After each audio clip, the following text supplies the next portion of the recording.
দেশি মুরগি পালন আমাদের অনেকেরই প্রিয়, কিন্তু হঠাৎ করে মুরগি মারা গেলে আমরা দিশেহারা হয়ে পড়ি। এর পেছনে কারণ হতে পারে রানীক্ষেত রোগ। আজকের ভিডিওতে আমরা এই মারাত্মক রোগটির লক্ষণ এবং প্রাকৃতিক চিকিৎসা পদ্ধতি নিয়ে বিস্তারিত আলোচনা করব ইনশাআল্লাহ, যা আপনার খামারকে সুরক্ষিত রাখতে সাহায্য করবে। আসসালামু আলাইকুম রহমতুল্লাহ। হাম্মাদ এগ্রোতে আপনাদের সবাইকে স্বাগতম।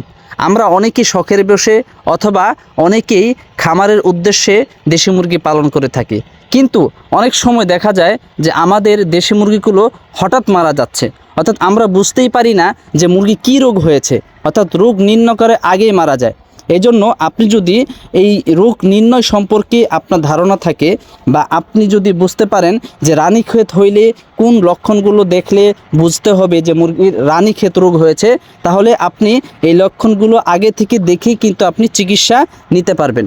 এই জন্য অবশ্যই আপনার লক্ষণগুলো জানতে হবে এবং এর প্রাকৃতিক কিভাবে আপনি ঘরোয়াভাবে চিকিৎসা করতে পারবেন সেগুলো আপনার জানা থাকতে হবে, যদি আপনি আপনার দেশি মুরগির খামারকে বাঁচাইতে চান। তো আজকের ভিডিওতে ইনশাআল্লাহ সেগুলোই আলোচনা করব। যদি আপনি নতুন হয়ে থাকেন তাহলে অবশ্যই আমাদের চ্যানেলটি সাবস্ক্রাইব করে আমাদের পাশেই থাকবেন এবং প্রাকৃতিকভাবে কিভাবে আপনি দেশি মুরগি পালন করবেন, কিভাবে আপনি সুস্থ রাখবেন, কিভাবে আপনি ডিম বাড়াবেন এবং কিভাবে আপনি দ্রুত বড় করবেন, এই সম্পর্কে অনেক ভিডিও আমাদের চ্যানেলে দেওয়া আছে, আপনি চাইলে দেখে আসতে পারেন ইনশাআল্লাহ। তাহলে চলেন, যদি আপনার মুরগির রানীক্ষেত রোগ হয়ে যায় অথবা নিউক্যাসল ডিজিজ বলা হয় যেটাকে, এটা যদি হয়ে যায় তাহলে আপনি কিভাবে বুঝবেন?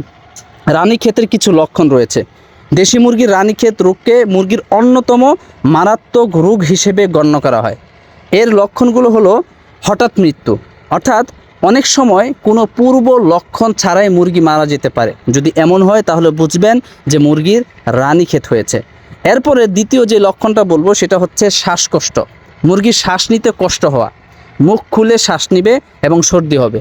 অর্থাৎ আপনার মুরগি যদি দেখেন যে মুখ খুলে শ্বাস নিচ্ছে, শ্বাসকষ্ট রোগ হয়েছে, তাহলে বুঝবেন যে আপনার মুরগির রানীক্ষেত রোগ হয়েছে। এরপর 3 নম্বর যে লক্ষণটা বলবো সেটা হচ্ছে পাচনতন্ত্রের সমস্যা, অর্থাৎ সবুজ বা সাদা রঙের পাতলা পায়খানা বা ডায়রিয়া করবে। আপনি যদি দেখেন আপনার মুরগির মধ্যে সবুজ পাতলা পায়খানা করতেছে অথবা সাদা পাতলা পায়খানা করতেছে, তাহলে বুঝে নেবেন যে আপনার মুরগির হচ্ছে রানীক্ষেত রোগ হয়েছে। এরপরে 4 নম্বর যেটা বলবো সেটা হচ্ছে স্নায়ুতন্ত্রের লক্ষণ। আর স্নায়ুতন্ত্রের লক্ষণটা কি আপনি কিভাবে বুঝবেন? সেটা হচ্ছে পা বা ডানার প্যারালাইসিস, মাথা ও ঘাড় বেঁকে যাওয়া। যদি আপনার মুরগির ডানা ঝুলে যায় এবং আপনার মুরগির মাথা বেঁকে যায়, তাহলে বুঝবেন যে রানীক্ষেত রোগ হয়েছে। এরপর আরও কিছু লক্ষণ থাকতে পারে, যেমন ঝিমিয়ে যাওয়া, খাওয়া দাওয়া বন্ধ করে দেওয়া, ডিম উৎপাদন কমিয়ে দেওয়া। এভাবে যদি আপনি দেখেন তাহলে বুঝতে হবে যে আপনার মুরগির রানীক্ষেত রোগ হয়েছে। যদি এই লক্ষণগুলো আপনি আপনার মুরগির মধ্যে পান তাহলে তৎক্ষণাৎ আপনি চিকিৎসা নেবেন। আপনি প্রাকৃতিকভাবেই কিভাবে আপনি ঘরোয়াভাবে চিকিৎসা করতে পারবেন সেগুলো কিছু পদ্ধতি আমি বলে দিচ্ছি। তবে আমি একটা কথা সবসময় বলি, রানীক্ষেত রোগটা হচ্ছে অত্যন্ত মারাত্মক একটা রোগ।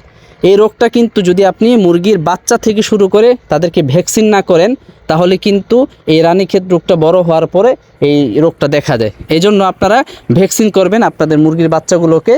আর আপনি কিভাবে প্রাকৃতিকভাবে ভ্যাকসিন করতে পারবেন ঔষধ ছাড়াই, সেই সম্পর্কেও আমাদের চ্যানেলে ভিডিও আছে, আপনি চাইলে দেখে আসতে পারেন ইনশাআল্লাহ।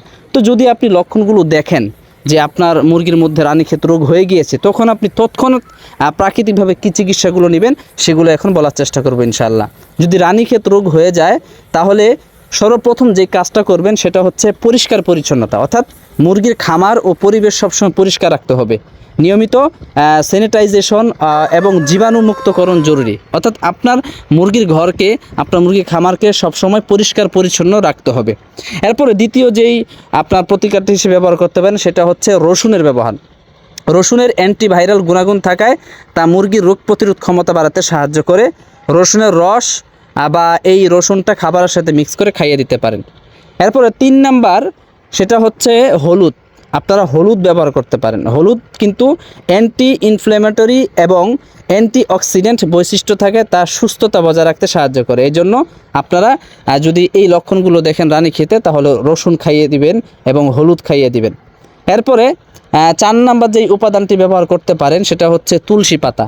তুলসী পাতাও কিন্তু প্রতিরোধকমূলক ব্যবস্থা হিসেবে কাজ করে।